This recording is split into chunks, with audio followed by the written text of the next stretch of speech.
ఉప ముఖ్యమంత్రి పవన్ కళ్యాణ్ విషయంలో మాజీ ముఖ్యమంత్రి వైసీపీ అధినేత వైఎస్ జగన్మోహన్ రెడ్డిలో స్పష్టమైనటువంటి వైఖరి కనిపించింది.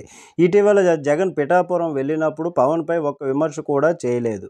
గతంలో పవన్ను ఎప్పుడూ కూడా పేరు పెట్టి పిలిచేవారు కాదు జగన్. దత్తపుత్రుడంటూ ఎద్దేవా చేసినటువంటి జగను ఈ దఫా పిఠాపురంలో పాపం పవన్ కళ్యాణ్ సినీ ఆర్టిస్ట్ అంటూ సానుభూతి కామెంట్ చేశారు. గత ఎన్నికల ప్రచారంలో అంతకు ముందు పవన్తో తమ వ్యవహార శైలి రాజకీయంగా నష్టం తీసుకొచ్చిందని గ్రహించి ఉండవచ్చు.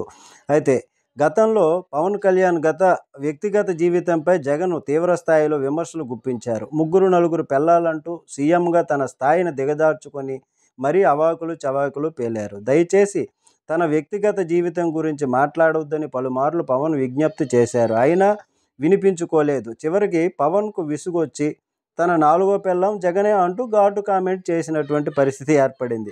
పవన్పై జగన్ వ్యక్తిగత విమర్శలు చేయడం కొందరు వైసీపీ నాయకులకు కూడా నచ్చలేదు. అయితే జగన్మోహన్ రెడ్డి గారికి చెప్పేటటువంటి ధైర్యం ఎవరూ చేయలేకపోయారు. తమ నాయకుడిపై జగన్ వ్యక్తిగత విమర్శలు చేయడాన్ని కాపు బలిజ సామాజిక వర్గం జీర్ణించుకోలేకపోయారు. అందుకే వైసీపీకి వ్యతిరేకంగా ఆ సామాజిక వర్గం బలంగా పనిచేసింది. టీడీపీతో పొత్తు పెట్టుకోవడానికి జగన్ వైఖరే కారణము. పవన్ స్వభావం ఏంటంటే తనను విమర్శించకపోతే ఆయన ఎవరి జోలికి వెళ్ళరు. ఈ విషయాన్ని జగన్ గుర్తించలేకపోయారు. 2019లో వైసీపీకి 151 సీట్లు రావడానికి తన చరిష్మానే కారణమని జగన్ భ్రమపడ్డారు. కానీ అది నిజం కాదు. టీడీపీ జనసేన వేరువేరుగా పోటీ చేయడం వల్ల జగన్మోహన్ రెడ్డి అత్యధికంగా లాభపడ్డారు. లేదంటే ఆయనకు 151 అసెంబ్లీ 22 లోక్సభ స్థానాలు వచ్చేవి కాదు. పవన్ కళ్యాణ్ విడిగా పోటీ చేస్తే తనకే లాభం అని గ్రహించలేకపోయారు జగన్.